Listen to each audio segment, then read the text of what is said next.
Well, welcome to this week's edition of the Don Cherry Grapevine podcast. I'm here with Cindy, Dad, Del. And Del Dad, makes us sound good. That's right. So, Dad, you're sitting there with your Hawerchuk Strong hat that you got. Number 10. Number 10, yep. And, of course, we got to get right into the whole postponement of the two games so far last week. So, I have to laugh that some of the reporters blamed Boston and Tampa because they played the game. Well, if you look back, at when Milwaukee went on, when they went on, what do you call it boycotted now? They boycotted it. Boycotted, yeah. When they boycotted the game, don't tell me they just went out and thought that day that they were going to boycott the game. And the other team was on ready to play. And Boston and Tampa didn't know it, were in the dressing room. So to blame the Boston and Tampa for playing, you really don't know what's going on in the game as far as I'm concerned. And there was no fault in them playing at all. I wish they hadn't, to tell you the truth. Boston lost. But anyhow. Yeah, it was, the one thing that you look at that, you get a lot of kind of, first of all, the people that don't like hockey. Some of these guys write hockey. Maybe they don't like hockey, but to say that is absolutely Boston and Tampa never had a chance. And don't tell me that Milwaukee just thought about, just before the game, I guess we'll walk out and not do it. Yeah, well, I mean, and that was the thing. I mean, they were talking about it. The Raptors and the Celtics had been talking about it for a day or two.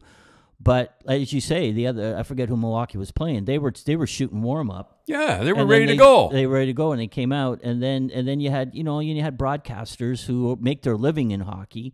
How about the guy down the States just laid his microphone down and made the other two black guys and the other that were there look bad? I mean, it's easy to say, and all that stuff and everything like that, and then to be a hero and walk off. And the other guys are doing it too. I shouldn't be here and all that stuff and everything, all that garbage and everything. You make the other guys look bad. And maybe they feel the same way. I don't know. But to blame Boston and Toronto was ridiculous. Yeah, Boston, Tampa. Yeah, it was. Or Toronto. I got Toronto in mind. Yeah. Well, talk a little bit about Toronto. The ex-Leafs are doing very well this in the playoffs. Tim, I don't like to interrupt, and I don't like to bury Toronto because I am a Toronto Maple Leaf fan. I really am. Cindy, I know you're laughing, but I am. I have it on my truck, my beautiful truck, and I have Leafs license plates. But I have to say, first of all, last night when we were playing, Islanders are playing, Martin it gets the first goal, and Kornberloff, is that how you say? Yeah. Whatever it is. He gets the winning goal, and Kadri has got 4 winning goals in the playoffs. I mean, and they give him away for nothing. I'm not saying Barry that they got Barry back and he didn't play very good. I don't know why, but I thought he played back and they needed a right-handed defenseman. But to give Kadri away, with that though, Dad, we were talking. If Joe Sakic's willing to eat half his salary, then you know something's up. Yeah, Joe Sakic knows what's going on. Anyhow, I'm not going to jump on the Leafs. It's too easy. Now, what is this here stuff? They're getting rid of Anderson. Well, we were reading Steve Simmons. Yeah, the goalie Anderson. We were reading Steve Simmons' columns, and they're saying that they think that there's other people in the National Hockey League are going to make him the fall guy. He's the fall guy, and believe me, they talk about goaltending. Yeah, if you don't have goaltending, show me a good coach, and I'll show you a good goaltender. That's the way it works. But to blame him for and every year they say, well, he's not so good in the playoffs. He gets shots. What they're doing is playing better teams in the playoffs than they do. And the guys that have the shots, clear turkey shots, I mean, it's... Do you know who his agent is? Yeah, you were telling me. Claude Lemieux. Claude Lemieux. Boy, imagine me going in talking to Claude Lemieux. He must be a tough agent, I'll tell you that. Yeah, but that was funny. I didn't know that. I didn't know that. I had no idea that he had an agency and stuff. So where'd you read that? Well, it was in Steve Simmons' column, Claude Lemieux. So I'm thinking, I wonder if that is Steve Simmons, pretty sharp, huh? Yeah, the Claude Lemieux. So I looked it up, and yeah, he has got an agency. And they said, unless I'm totally wrong, and there's another Claude Lemieux out there who's a hockey agent. I never heard of another Claude Lemieux. And yeah, he'd be tough. He'd be a tough negotiator. oh boy, yeah. Well, but the one good thing with you would figure he kind of he would know what's going on. Yeah, he knows what's going on, all right. Because he minor hockeyed all the way up. Yeah. So, Dad, would just want to talk about our sponsor, MyBookie. I'm not doing so good, right now. Well, it's up. You're up and down. No, I'm not doing good. I will not. I will not bet. Well, you keep betting Boston, so yeah. Well, Boston's not through, and Vancouver. They lost. They lost the other night, but I'm still with Vancouver. I'm stuck with Vancouver. You know, the funny thing is when you watch the playoffs is like when a team loses, you think, well, that's it. They're never going to win another game. And then they win. Well, that's it. But it is. Like you look and you go, I think Boston's done. Yeah, they're down. They're 3-1. They're 3-1. How about we'll get to MyBookie in a minute, but the game where there was a 1-0, and then right off the thing, the linesman knocked the Bruin defenseman down. The guy walked in and scored. Did you ever? No, I've had them hit the skates and along the board. They usually stick along. If the guy had stuck along the boards, he would, it would have been a schmozzle. Well, that's what happened. He tried to get out of the way. And he knocked down the Bruin defenseman. And the guy walked in, and what a goal. Oh, what a beauty. Held. And the goalie went right along, and then he put it in the top corner. It was a beauty. Yep. So we're talking about mybookie.ag, and we're say if you think you know what you're talking about the playoffs, and you think you know what you're doing. Don't bet the way I bet. Yeah, bet with your heart, or bet with your head, not your heart. Right. So you join today, and MyBookie will match your first deposit dollar for dollar up to $1,000. Yeah, That's I like double that. your betting power. Just enter promo code Grapevine when you sign up. And their slogan is, remember, MyBookie, the terms are simple. You bet, you win, they pay. And my always thing is put your money where your mouth is. Yeah. Because I'll tell you one thing, it's hard. Hockey's...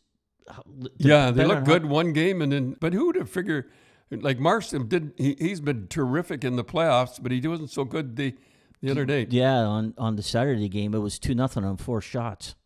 Yeah.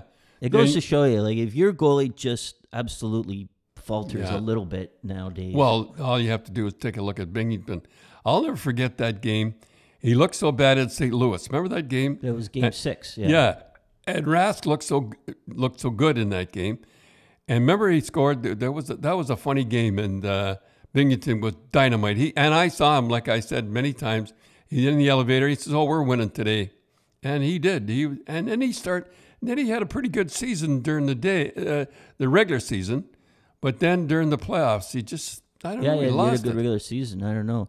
I think the one thing, I think we touched on it, Dad, but a lot of people were asking about it, is the whole thing with Fleury and his agent with the tweet bad. of a sword in his back with DeBoer. Yeah. Like, what do you do now if you're DeBoer? Like, do you just say, forget it? No, DeBoer, if I was DeBoer, I would say that it's not Fleury's fault.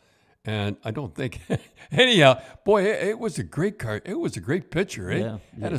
Had the sword going right through, and it was a big sword, DeBoer on it. But I don't understand that. Again, I'm going through that. I've never had that happen before. But why would an agent do that and put like you got to know you got to put your goalie in He puts the coach in a funny. Well, the player too. What do you think? The other players are probably upset, thinking you're doing this in the middle of the playoffs. Maybe Seattle. Maybe they won't protect him in Seattle. No, they'll probably go to Seattle now. I don't know how they can protect him now, unless he goes in and talks to them. But they got a good tandem there. But a lot of money though, a lot of money. And then the one thing you were talking about, Dad, was that in the 8 teams that are left, 4 of them are in the top 10 in fights. How about I think the third game, Colorado had 72 hits. And Dallas had 52 hits. 72 hits. And they're not, and you watch that. They weren't like love taps. They were really hits. Sometimes you have to be careful when you watch. Sometimes the guy in the island, he sort of, he gives a hit if it's a brush. But they were hits. And I mean, 72 hits. Yeah, unbelievable. And like, again, you don't want to dump on the Leafs and everything like that. But could you see the Leafs playing in that type of series? Not 72 hits, boy. The way they I mean, that's a tough series. I'll tell you. We don't see it. It's on a little late, so you don't see it. Well, just in the thing, Boston was 3rd in fights. Tampa was 6th in fights. The Islanders were 5th in fights, and not that we're pushing fights. And the Avalanche were 9th in fights. So, well, it goes to show you they got you got tough. And how many fights? Here we are on the Leafs again. Well, how many? I think they had like 8. I think 6, 8. I think they got rid of Kapanen, and he had 2 of them. Yeah, I got rid of him. Anyhow. It's been good playoffs, and you have to give the players a lot of credit. They haven't gone outside, and they played hard. And I tell you the truth, I think it looks a lot better than basketball. Basketball looks like it's a high school tournament or something like that. Yeah, it doesn't look good. It doesn't look good at all. Good. And the NHL has really, they look good, and they have the sound good and the whole deal. It's going to be bad when they get the regular season. That's right. It's going to be. So, Cindy, you and Dad went down to do at the Coop photo shoot. That was he had a lot of fun yesterday. Yes, yeah, we did. We managed to. Well, you had a lot of fun. I had a lot of fun. Oh, well, you know what? We went into Toronto, and Dad learned all about that. Collector lanes are better than express lanes. You were quite. Yeah. I never take the collector. No, I always stayed in the main. On the express lanes. Unbelievable trucks going on the 401. They'd had to end up. Well, it's always an experience driving on the 401. That's one of your favorite shows on TV is those guys that rescue people on the 401. I watch that all the time. I watch it too. We watch, especially when it's snowing, and those guys are big guys. They're all big burly guys. And in the middle of snow, they always snow at night. Yeah. Anyhow, we went down down to the Coop, and Dougie was there. Dougie Gilmore. Dougie. They're going to be doing a great article on the Coop and you and Dougie and the coach's closet and what magazine? It was Maxim, Canada Maxim magazine, and it's going to come out in November. So, and who was the girl that was interviewed? Carmelia Ray, and she interviewed it because what happened was of course it's going to be. She was unbelievable. Usually when I do an interview, there's a little pause in between. Boy, she just boom, boom, boom. Well, what happened was, of course, it's going to be in print, as I said, coming out in November. But what she also did was she did a video too, so it's probably going to be on their social media. They're going to. Nick was a little weak camera. Never saw that before. Well, yeah, that's what they do now, and yeah. So she sat down and they did a good. And you really were impressed with her questions. Boom, boom. You had to be sharp. Because her question, there was no pause in between, so you had to be just as quick. I know. Well, I like to see an interview that has that's interviewing an original question to Don Cherry, and that's hard to do because you've been interviewed a lot. So to get an original question into you, and I have to say, the one that she asked you sort of left you like scrambling for an answer, which you don't see very often. No, What was the question? Well, she said, well, first of all, I have to say she's also she's with an elite matchmaker too. So she's into relationships and all that. And she's an international matchmaker. So I didn't know that. Yes. And so she had to ask you a question that pertained to her. At the end there. At their profession. I figured. Of her profession. She asked, and she qualified it saying, you had a successful marriage with Mom for over 40 years and you're married now, and what is your secret to marital bliss? Holy smokes, folks! I'm pretty fast on my feet, but I got to come up with something. I said, what is it? And I said, tell her the truth. And I told her the truth. I said, happy life, happy wife. And I said, that's the way I've always done it. And I said, if my wife is happy, then I'm happy. But and you said the cameraman was. Oh my! It was funny. The cameraman, you could tell he was a single, good-looking guy, and he just went. He rolled his eyes. He put his head back. I said, Nick doesn't like this. Give me a break, and the whole deal. Yeah, it was sickening, wasn't it? She was really a great interviewer. She asked you a lot of questions. She got it in about the Don Cherry Pet Rescue Foundation. She got in about Coach's Closet. Tell us about the jackets again. Well, the jackets are online. You go to the Coop, thecoop.ca, the Coop Inc., and it's there, and you can bid on your jackets. We put 12 of them up for auction. Yeah. And I wore them all on television, too. Yeah, well, most of them, yeah. We wore them. I did them all. Yep, you did them all. And so anyway, it was a fun day. Dougie was there. And Dougie looks good. Yeah, how does Dougie look? He's all tanned up. He says, well, I don't do anything. I just work around the house. I had a story about Jim Ralph. One thing leads to another in this. I know when I came from Colorado, I went to the Easter Seals, and I was there. And then after, a guy named Don Martin used to be on television all the time. Is he still on television? I don't think so, no. Anyhow, he used to do interviews. He said, and I didn't know Jim Ralph. And Jim Ralph, he'd ask Jim Ralph a question. He'd ask me a question, and I'd answer it. And then he'd ask Jim Ralph. Jim Ralph was better than me. I mean, he was fantastic. Well, I remember the one put down you had on. Oh, you're good at the put downs, Dad. Sometimes I didn't remember that. Well, he went up and he did, and he is funny. Like good. For like if you ever have a banquet, he's the best. He is. He's funny. So he gets up and he does you. And you got up. You said, "Well, that's good, Jim. You did. That's a good impersonation you did of me." And he goes, "Too bad you couldn't impersonate an NHL goalie." I'm pretty sharp. Yeah. I don't remember that, but you have to be sharp in your feet. Carmelia, when she asked that question, I think, oh boy, I was really stuck. I said, I got to come up with something good. And you know what? That is my philosophy, and you know that when. Not getting back to her, but she knew her hockey too. She brought up the thing about you getting taken a few hits about women in the dressing room, and there she was, a young woman that's pretty secure in herself. Yeah. She agreed with you. She's, you know. You know, it's funny, Cindy. I have to tell you, I had more people come up to me and say, and there were women saying, "I agree with you. Women shouldn't be in the dressing room." And I have to tell you what I said. The first time I ever saw that.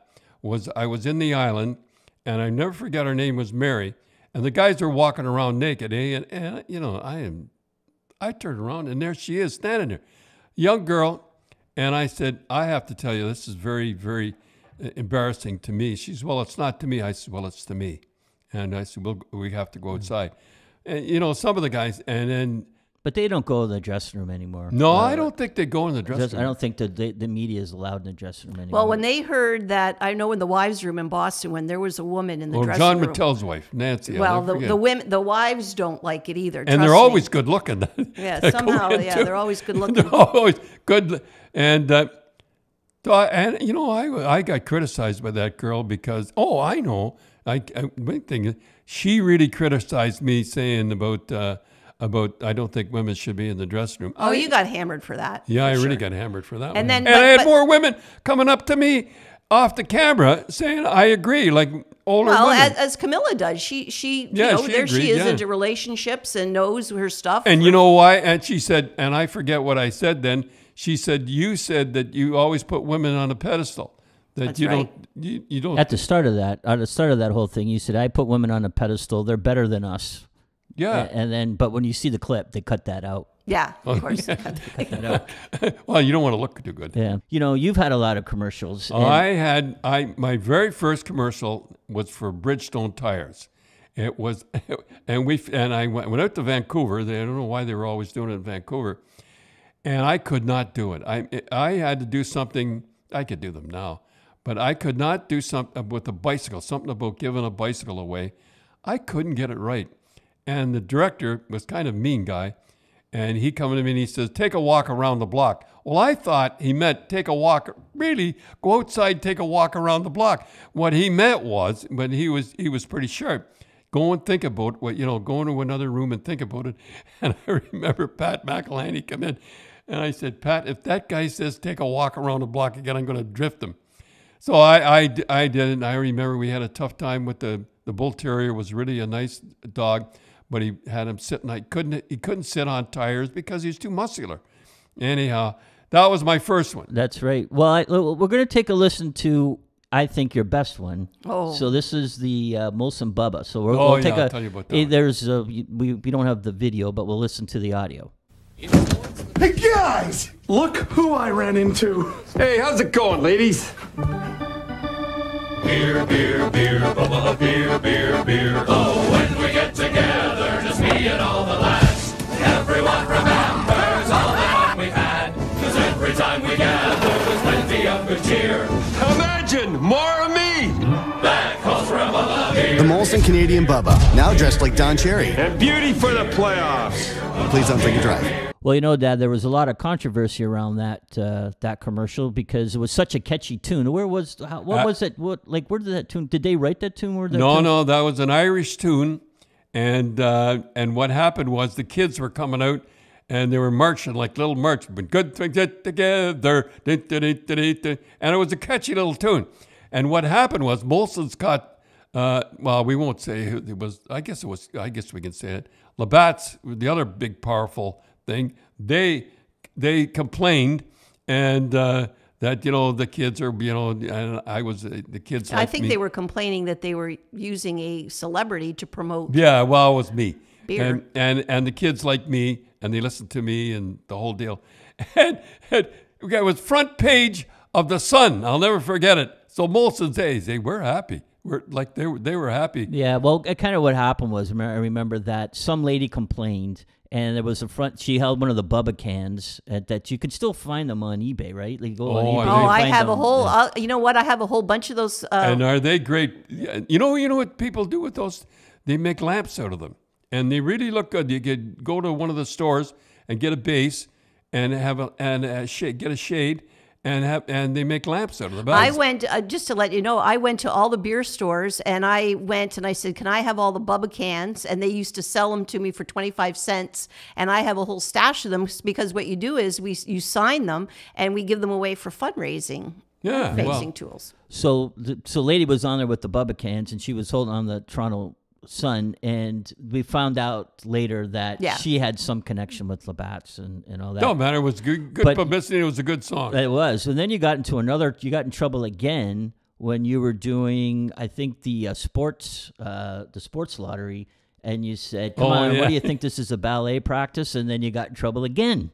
I had to go out, and I remember they were really upset, the ballet people. And I, back then, I remember, who I did that for? That was sport. It was a sports lottery. Yeah, sports lottery. And it was out west. A lot of people in Toronto didn't see it because I think they just had the sports lottery out west. I was west. doing body checks and everything. It's supposed to be tough. And boy, did the ballet people get mad. So I flew out to the ballet people in Winnipeg, eh? Yeah. Winnipeg Ballet, yeah. Yeah, and I tried that, and that's tough to do. Yeah, you had. I remember you had a boy there, and he was doing his pirouettes and trying to get you to do them, and you really gave them. And in the end, they really thanked you that you gave them a lot of publicity, and that you really brought it to say how tough it is, and how good shape those kids are in, and what a talent it was. Yeah. So it turned out CBC followed you around and all that, but they weren't too happy because I remember I was in the paper, Cherry Smears ballet and all that, and called you Neanderthal again. Neanderthal. Oh, I think the one girl that called me a misogynist. Yeah. And I'm thinking, misogynist? What the hell is massage? Yeah, that was. What does that mean? That means you don't like women. Yeah. That's ridiculous. Then I think I remember the one that again, I don't know if a lot of Canadians saw it, that you did a Nike commercial with for big time with Bo It was Bo Jackson when he was playing baseball. Bo Nose, remember the one? Bo Nose. Yeah. Yeah, and I think the only reason I was on was because the guy was from Boston, was the producer and the director.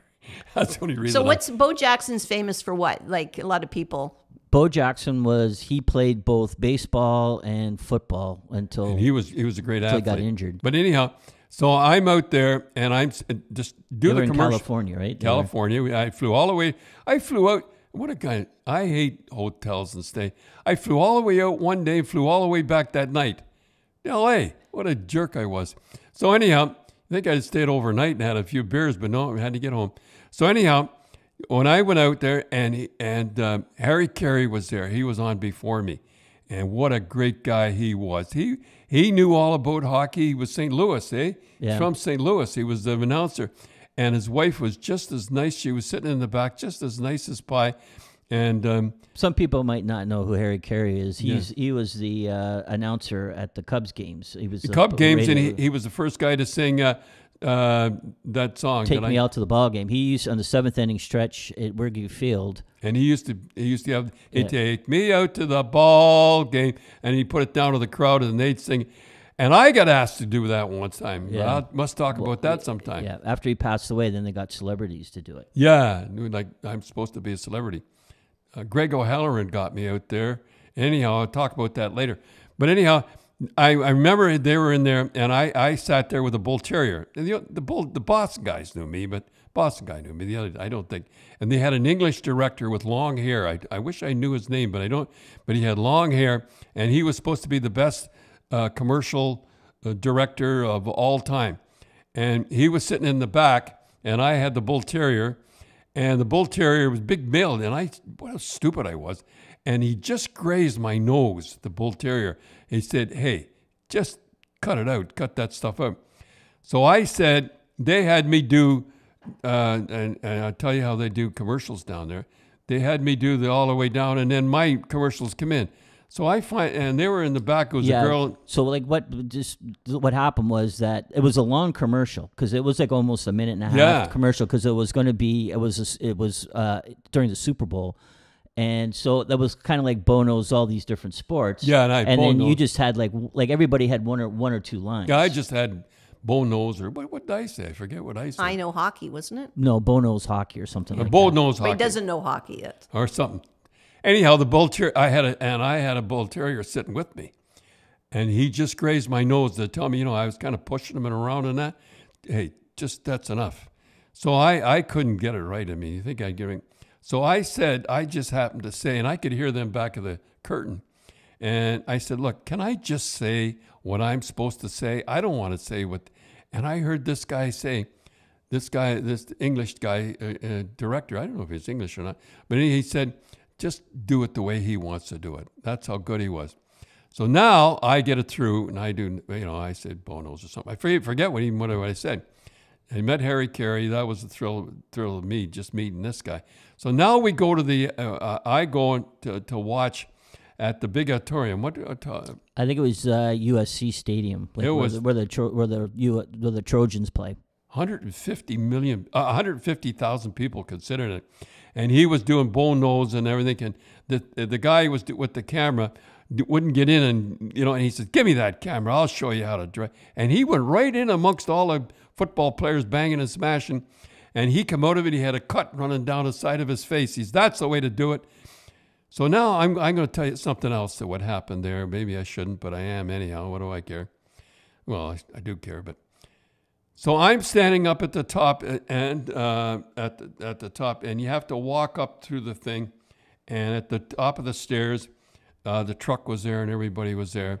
And I'll never forget, there was 3 guys from Minnesota that were head of the company that's doing it. I don't even know who they were, but they said, and the producer asked me, "Do you want to meet Bo?" And I said, "No, I don't want to meet him.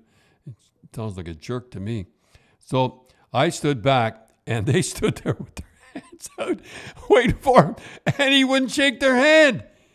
I don't want to say what he said, and I said, "Boy, that guy's going to pay in the long run." And he went and played football, and they were ready for him. I remember a long time ago. He was really a big star. Yeah, and he was good in both. Like he could hit. He was a star in both. Remember, he broke the bat over his head, or over his knee, over his knee. Yeah. But I remember when he was playing baseball, and he says, "I think I'll play football," and and you said, "There's no way these football players are going to say, what, you're going to come and just kind of play? You're just going to walk in?" By default. And they was the 2 years he played, and then they got him. He was like that. And he hurt his hip, and then he never couldn't play baseball either. No. But when he was playing, he was dynamite. Boy, could he hit a ball. And he was good in both, but you can't play both. No, well, the football players weren't going to take that. No. And say, "Oh, well, you're just going to come on here and play," and then they got him. But I remember you a couple of times you were doing stuff with Mom, and again, she did commercials. And Mom did commercials. She did the Anderson commercial with. Well, the Anderson commercial, I have to tell you, maybe people forget. She said, "I have headaches, and and I'm supposed to be the headache." And the dog was really a good dog. It was a bull terrier. Yeah, it comes up, and we'll put that on our Facebook page if we'll take a look at it. But twice you got in trouble. Once was you were doing Skin Bracer. And the original and I think Mom was there because I think Mom got. She was there, yeah, because she got the bathrobe, and it was supposed to be Mom and you were in a bathrobe, and you're supposed to go on and say, Rose, aren't I the greatest sportscaster? Aren't I the best this and aren't I the best that? And Mom put the skin bracer and gave you a slap because that's what skin bracer used to do. They used to slap. Menons skin bracer. Thanks, I needed that. So. But they were going to do it, and then all of a sudden they thought, well, that's spousal abuse, so they couldn't do it. Spousal abuse. So Mom didn't get in the commercial, and then the one time when you were doing same commercial. The guy's telling me, that commercial, the guy's telling me, thanks, I needed that. He's telling me how I would say, thanks, I needed that. So I went outside and I'm sitting. This is ridiculous, and I'm talking to some construction guys out there. This director's in there telling me how, and they said, well, no, you shouldn't take that, Don. You're right. And I went in and said it. That was a pretty good commercial. That was a good one, yeah. And it was, again, funny. The director's telling Don Cherry how to be Don Cherry. This is how Don Cherry would say it. Wait a minute. He's telling me how I would say it. Anyhow, that was a good one. Menons, and I have to tell you a story about Menons. And one story leads to another. When I was 16 years old, I for some reason, the guys from St. Catharines, they had about 10 guys there. It was a Boston thing, and for some reason they liked me, maybe because I kept my mouth shut, like Dell. Like he never says anything, and I never said anything. So I remember I stayed at the one hotel they stayed at. We stayed at a motel, and they all had lacrosse. They were playing, and I was like a jerk. And I used to wear that Menon aftershave all the time. And they took and they soaked the aftershave and they put it underneath the pillow or put it in the pillow. And I'm trying to sleep with the aftershave. It's pretty strong, eh? Yeah. It's green stuff. And I used to. Yeah, well, you use, that was, you used to wear Brute all the time. Later on I used Brute too. And, but Menons was the big thing we used back then. So that was thanks, I needed that. Thanks, I needed that. Yeah. So then they did that. One was the Russians win the Stanley Cup, and then I'm going to go over and coach in Sweden, and then you slap yourself and say thanks. Yeah. The Russians win the Stanley Cup, and I slap myself and say thanks, I needed that, or something like that. But then the other time you got in trouble was you were doing, I think it was 1994. You were doing the Ford Enforcer. And Mom was putting the hockey bags in the back. And they said it was awful that Don Cherry was making Rose do all the work. That's right. And I remember. And she called you a floater. Get over here, you floater. Yeah. Yeah, and I said after, she said, well, you told me to say that. And I said, yeah, but you have to say it so mean. She was a good actress, especially when she was giving it to you. Yeah, she weighed about 98 pounds and she'd thrown equipment in the back. Yeah. But then it was, it's terrible that Don's making the woman work and that's misogynistic, that Don, you just couldn't get it. But when I was looking at it, you know what I couldn't get over? You know how much back in 1994 the Enforcer was? $13,000. Yeah. We could have for a 4x4. And was it good? That was an Enforcer, and I see them around now. Guys make them into classics. They've got them. I could tell by the side of them. They had the thing, and they kept the side. Try to get a truck now. And Stan Jonathan was involved in one of the commercials too. The Enforcer and that. Stan was in it. Yeah. And he was an enforcer, believe me. Yeah. So I think that was, and then I think one of the better one too. Looking was you did. For Dominion Lending. Oh, Dominion Lending was the best one. That was, how many years ago was that? Well, 5 or 6 years. Well, it was probably about 10 years ago. 10 years ago. That was the best one, I think. I think they got this whole house, and we had 2 bull terriers, and they were sitting there. Bull terriers, you never see them in commercials because you can't tell them what to do. Control them, yeah. You can't. Well, they don't. They have their own mind. So and you said, well, just have one. And we couldn't. He had his ears down. And somebody dropped a screwdriver or something at the back, and they kept the camera going, and he put his ears up just and they got it. Good shot of him with his ears up, and that was. I'd have to say that was the best commercial I did. Yeah, because it was funny. They came to you.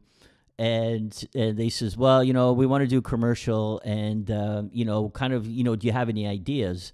And you kept saying, well, I don't know anything about mortgages. I don't know anything. I don't know anything about and mortgages on my house, but I don't know anything about it. And we said, well, that should be the commercial, is that you don't know anything. No, you come up with that. And I said, what am I going to do, Tim? They can pay not bad dough, but I don't know anything about commercial. You said, well, then why don't you say that? Yeah, you say, I know hockey, I know dogs, I know clothes, jackets. I know clothes, but I don't know anything about mortgages. And I think most people are like that, right? Yeah, and then they had a guy come on explain it. And but here's a guy that does. Remember, I think I had 10 jackets. I kept bing, bing, bing. Yeah, that was. They had a picture of me down now, but they had a picture of me in the 401.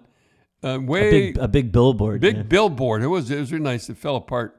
But Dominion Lending. That was the best commercial I think I did. Yeah. Well, you did a lot of commercials, Dad. You did the Seal one. You did one for Pink Fiberglass. Mom. Pink Fiberglass was good. That was a good. That Mom was in Pink Fiberglass. A couple of those versions. Yeah. Yep. So we did a lot. Well, I think we'll wrap it up. We'll see what's going on. So okay, we're going to pick. Is Boston going to win one more game? Listen, I'm still sticking with Boston. I'm still sticking with Vancouver. But don't bet with me because I'm what you call a contributor.